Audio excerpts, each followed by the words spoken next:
batuk bisa menjadi masalah yang mengganggu aktivitas sehari-hari.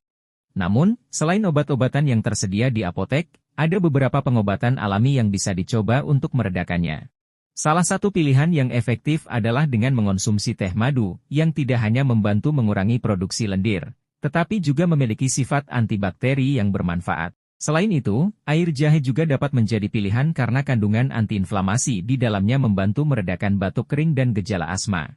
Kunyit juga dikenal memiliki manfaat yang baik untuk meredakan batuk karena senyawa curcumin di dalamnya memiliki sifat anti radang yang dapat melawan infeksi pada saluran pernapasan.